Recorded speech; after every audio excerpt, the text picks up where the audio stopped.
Fridays are awesome! Welcome to the week's last edition of CNN Student News. My name is Carl Azus. We hope your day's going well. Europe is a continent facing a crisis. 3,000 men, women, and children rescued in the Mediterranean.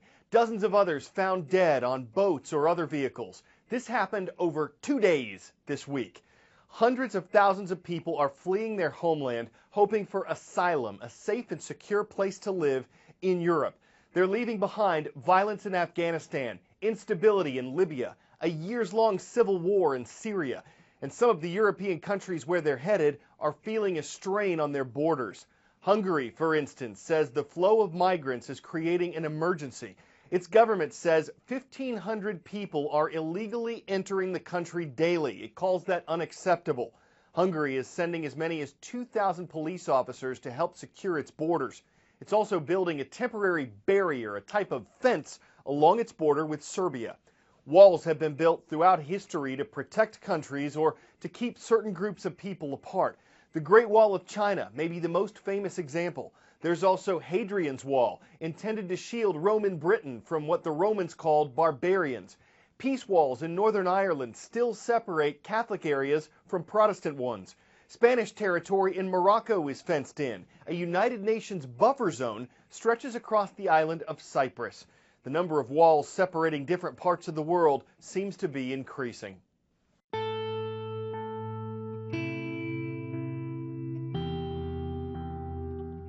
Katrina formed on Wednesday, August 24, 2005. Here's the storm as it moves on up. It was just a tropical storm at first off the coast of Florida, but the next day it strengthened to a Category 1 hurricane. Yesterday I signed a disaster declaration for the state of Louisiana, and this morning I signed a disaster declaration for the state of Mississippi. By Saturday, Katrina had doubled in size and was now a Category 3 storm, a major hurricane. And on Sunday morning, August 28th, Katrina had strengthened to a Category 4, with New Orleans right in its path. Every person is hereby ordered to immediately evacuate the city of New Orleans. That same day, the National Weather Service issued one of its strongest warnings ever. Persons, pets, and livestock exposed to the winds will face certain death if struck. Roads jammed as thousands tried to make it out of the city, but the storm veered and New Orleans was spared a direct hit. Everything seemed okay until later that night, when water started toppling over the levees. When's this thing supposed to stop? By 7 a.m. the next morning, the city is flooded. But New Orleans isn't alone. Biloxi and Gulfport, Mississippi are slammed by Katrina's front right quadrant. Who was at your house with you? My wife. Where is she now? Can't find her body. She gone. Tuesday, August 30th, Katrina has weakened into a heavy storm over Tennessee. But New Orleans continues to flood from breaks in its levees.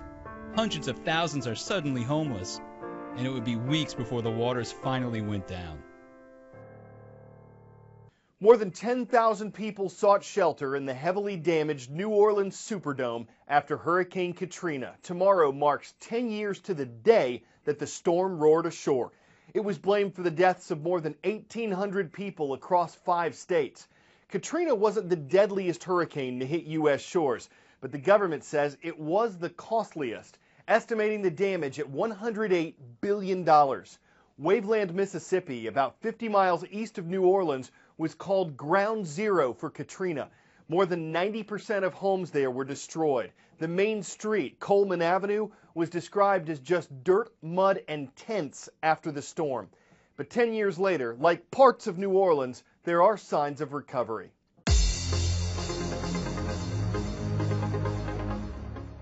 Vikings and Pirates and Warriors, oh my, it's time for the roll call. Olathe Middle and High School is up first. It's in Olathe, Colorado. The Vikings and the Pirates are watching there. W.P. Davidson High School is in Mobile, Alabama. That's where the Warriors are watching CNN Student News today. And in the city of Sapporo, Japan, it's great to be part of your day at the School for Educational Alternatives. Thank you all for your requests at cnnstudentnews.com. If I were to say tallest mountain in the world, you'd probably think Everest. At 29,029 feet high, its altitude is tops. But from base to summit, the tallest mountain is actually Mauna Kea. It stands about 13,800 feet above sea level, but most of it is underwater. The total height of this Hawaiian mountain is over 33,000 feet. And though it's a dormant volcano, controversy has erupted there for decades.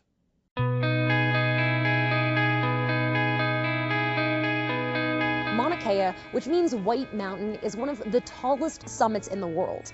It's also home to 13 of the best astronomical telescopes in science. Astronomers believe this is the perfect location to study the stars. This summit is the darkest spot on Earth. The darkest spot on Earth. Incredible. It gives us nice dark skies. It allows us to look at fainter and fainter things. Now, scientists plan to build a new 30-meter telescope on the summit. The TMT, as it's often called, would be the most powerful and advanced telescope on the planet. Researchers say the 18-story telescope would let them see up to 13 billion light years away. The TMT represents a jump of a factor of 10, that we'll be able to look 10 times further into our universe.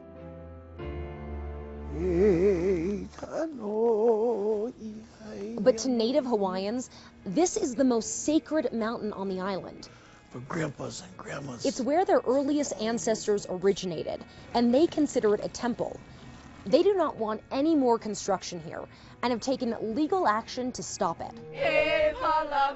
A group of opponents who also call themselves protectors sued the state of Hawaii for granting the TMT company a permit they say is inconsistent with the state's conservation laws. You have to remember that Mauna Kea in its entirety is a conservation district.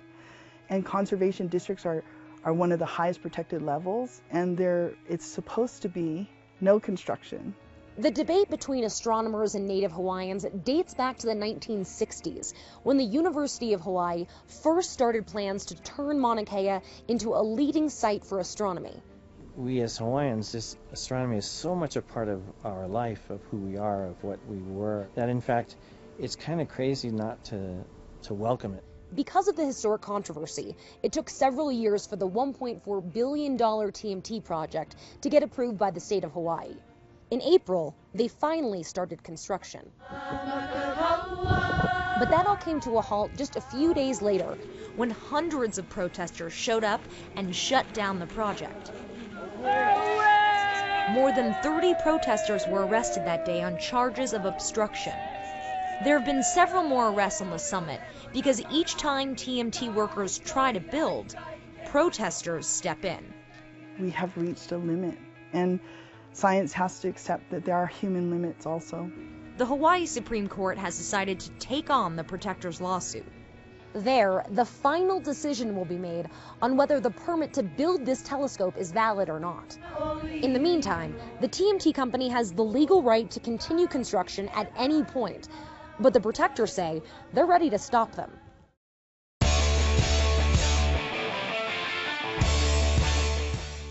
Before we go, our mothers told us not to play with our food. At the annual La Tomatina Festival in Spain, that's the whole point, y'all. No one really knows how this tomatoey tradition got started, but it's been going strong since about 1945. Today, it involves 20,000 people, about 100 tons of overripe tomatoes. The fruit fight lasts 1 hour, and fire trucks spray down the streets afterward to clean up. The people, though, are on their own. And they'll need a shower from head to toes. Looks like they had fun, but they all see red. They all bring excitement to the vegetable, and we're betting none of them go home hungry. Hey, if you're already on Instagram, find us at CNN Student News. Just look for the blue check mark. We'll be showing some sweet behind-the-scenes stuff. We may even cook up some tips on how to get on roll call. Instagram.com/CNN Student News, and have a great weekend.